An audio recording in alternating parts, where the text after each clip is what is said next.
నమస్తే సార్. నమస్తే అన్న, చెప్పండి. సో నిన్న విజయ్ గారికి చాలా భారీ మెజారిటీ వచ్చింది కదా, దాన్ని ఎలా చూస్తారు? ముఖ్యంగా తమిళనాడులో టీవీకే పార్టీ ఇంత ప్రపంచం సృష్టిస్తానని, ఇంత సునామీ సృష్టిస్తానని కూడా ఎవరు కూడా ఊహించలేదు. ఎందుకంటే ఎగ్జిట్ పోల్స్లో చూస్తే డిఎంకే, అన్నా డిఎంకే గెలుస్తుందని చెప్పి ఎగ్జిట్ పోల్ చెప్పింది. ఒకే ఒక ఎగ్జిట్ పోల్ మాత్రం టీవీకే పార్టీ గెలుస్తుందని చెప్పి. సో ఏదేమైనా సరే చాలామంది కూడా ఏమనుకున్నారంటే విజయ్ పార్టీకి 5 సీట్లు, 10 సీట్లు, 15 సీట్లు, లాస్ట్ వరకు 70 సీట్లు వస్తాయని చెప్పడం జరిగింది. కానీ విజయ్ మొత్తానికైతే ఒక 100 పై చిలుకు సీట్లు సాధ్యం జరిగింది. అక్కడ కేవలం ఒక 10-11 సీట్లు మాత్రం దూరంగా ఉన్నాడు.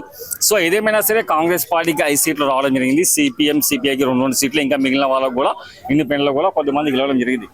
ఏదేమైనా సరే అక్కడ మాత్రం విజిల్ మోత మోగింది. అక్కడ తమిళనాడు ప్రజలు మార్పు కోరుకున్నారు.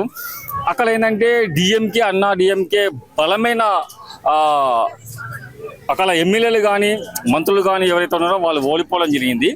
అక్కడ ఏంటంటే టీవీకే పార్టీ ఏంటంటే అక్కడ ఎక్కడైతే వ్యతిరేకత ఉందో ఎమ్మెల్యేల మీద, మంత్రుల మీద, అక్కడ విశ్లేషణ జరిపి అక్కడ వీళ్ళు అక్కడ లోకల్గా ఎవరైతే పబ్లిక్లో మేలు చేస్తారో, పబ్లిక్లో ఉంటారో వాళ్ళని ఎమ్మెల్యే అభ్యర్థులు నిలబెట్టడం జరిగింది. అక్కడ ఏంటంటే టీవీకే పార్టీ ఒక ఆటో డ్రైవర్ కూడా టికెట్ ఇవ్వడం జరిగింది, తను గెలిచిండు. మళ్ళీ విజయ్ డ్రైవర్ కొడుకుగా టికెట్ ఇవ్వడం జరిగింది, తను కూడా గెలిచిండు. ఏదేమైనా సరే సామాన్యులు అక్కడ ఎమ్మెల్యేగా గెలవడం ఆనవాయితీగా వస్తుంది. గతంలో కూడా డిఎంకే నుంచి, అన్నా డిఎంకే నుంచి సామాన్యులు ఎమ్మెల్యే అయిన అక్కడ ఎమ్మెల్యేలు అయి కూడా వాళ్ళు ప్రజాసేవ చేశారు.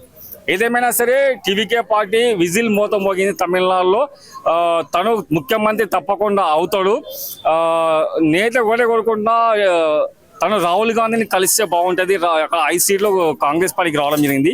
సిపిఐకి 2 సీట్లు, మిగిలిన ఇంకా 5-6 మంది 15 సీట్ల వరకు రావడం జరిగింది. వాళ్ళందరూ కలిస్తే అక్కడ టీవీకే పార్టీ ఫామ్ చేస్తుంది. ముఖ్యంగా చెప్పాలంటే అన్నా డిఎంకే నుంచి కూడా బలమైన నాయకులు టీవీకే పార్టీలో చేయడం జరిగింది. వాళ్ళు కూడా ఎమ్మెల్యేలు గెలవడం జరిగింది. వాళ్ళ సలహాలు, సూచనలు తీసుకొని విజయ్ ముఖ్యమంత్రి అవుతాడు, తప్పకుండా లీడ్ చేస్తానని నేను కోరుకుంటున్నాను. అంటే ఇంతకు ముందు ఎక్స్పీరియన్స్ లేదు కదా విజయ్ గారికి, బట్ ఇప్పుడు పరిపాలన ఎలా ఉండబోతుంది? ఎక్స్పీరియన్స్ ఆటోమేటిక్గా వస్తా అన్న. మనము సమాజంలో, సంఘంలో ఉన్నామంటే తను హీరోగా చేసి ఇప్పుడు తను ముఖ్యమంత్రి కాబోతున్నాడు. గతంలో కూడా మన ఎన్టీ రామారావు పార్టీ పెట్టి కేవలం 18 నెలల్లో తను ముఖ్యమంత్రి అవ్వడం జరిగింది, గత 40 సంవత్సరాల క్రితం. సో తను కూడా ఏంటంటే ఫస్ట్ ఒక స్వచ్ఛంద సంస్థను స్థాపించి ఆ తర్వాత పార్టీ పెట్టి 2 ఇయర్స్లోనే తను కూడా ఇప్పుడు లీడ్లోకి రావడం జరిగింది. ఎవరు కూడా నేనైతే భారతదేశంలో కూడా ఎవరు ఊహించలేదు విజయ్కి ఎన్ని సీట్లు వస్తాయని చెప్పేసి. చాలామంది ఏమన్నా అంటే లాస్ట్ 70 సీట్ల వరకు అన్నారు, కానీ తను మొత్తానికి దరిదాపులోకి వచ్చేసి కేవలం 10-11 సీట్లే తక్కువ ఉన్నాయి. అక్కడ తప్పకుండా తను లీడ్ చేస్తాడు. తనకి 50 సీట్లు వస్తే, 60 సీట్లు వస్తే అక్కడ హాంగ్ ఏర్పడుతుండే, అట్లేం లేదు. తను మాత్రం తప్పకుండా ముఖ్యమంత్రి అవుతారని నేనైతే కోరుకుంటున్నా, ప్రజలందరూ కోరుకుంటున్నారు. దీంట్లో త్రిష గారి పాత్రని ఎలా చూస్తారు? మనము వ్యక్తిగత విషయాల్లో తలదూర్చొద్దు. అట్లా కోరుకుంటే తమిళనాడు ప్రజలు తనకు 2 సీట్లు కూడా ఇవ్వరు. తో తనకు ఇప్పుడు సెంచరీ దాటిపోయింది. అక్కడ ఏంటంటే మనం వ్యక్తిగత విషయాలు తలదూర్చొద్దు.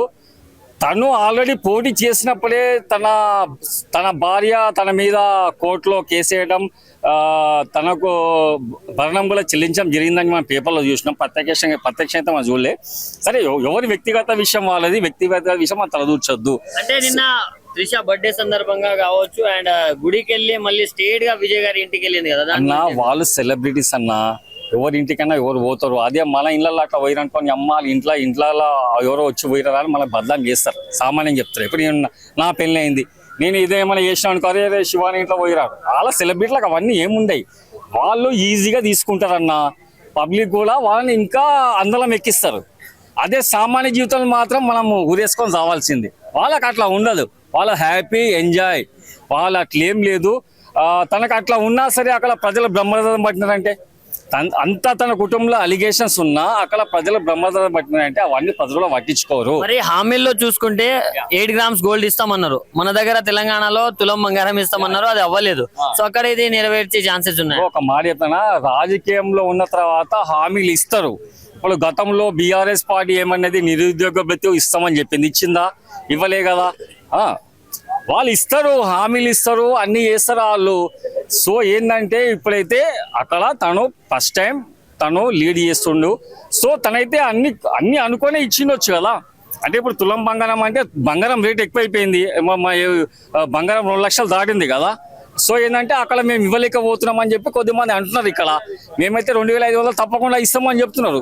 సో తను కూడా అక్కడ చెప్పుకోవచ్చు, నేనైతే ఇన్ని హామీలు నేను నెరవేర్చలేకపోతున్నా ఈ ఒక్క హామీ అని చెప్పవచ్చు. But is the bit of the poison. ఏదేమైనా సరే తను అయితే ఏదైతే ప్రజలకు హామీ ఇచ్చిండో తప్పకుండా నెరవేర్చారని నేను కోరుకుంటున్నా. ఎప్పుడైనా సరే తమిళనాడులో మాత్రం అక్కడ తమిళనాడు ప్రజల శ్రేయస్సు కోసం అక్కడ రాజకీయ నాయక పార్టీ ఆలోచిస్తారు. మనలాగా తెలంగాణలో ఆంధ్రలాగా బంధువులు రస్తారోకోలు తమిళనాడులో ఉండయి.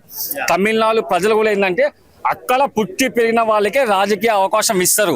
ఈరోజు తలేవా సూపర్ స్టార్ రజనీకాంత్ కూడా ఎందుకు వెనుకలు చేసిండంటే అన్ని ఆలోచించి తను వెనుకలు చేసిండు. నేను ఇట్లా పార్టీ పెడితే ఒకవేళ నన్ను వీళ్ళు ఓడిస్తే అని తను అన్ని రాజకీయ సమీకరణ పరిణామాలు ఆలోచించి దూరం అయ్యిండు. అట్లాగే విశాల్ కూడా మన తెలంగాణ రాష్ట్రానికి చెందినవాడు, కాకపోతే తను తమిళ్ హీరో.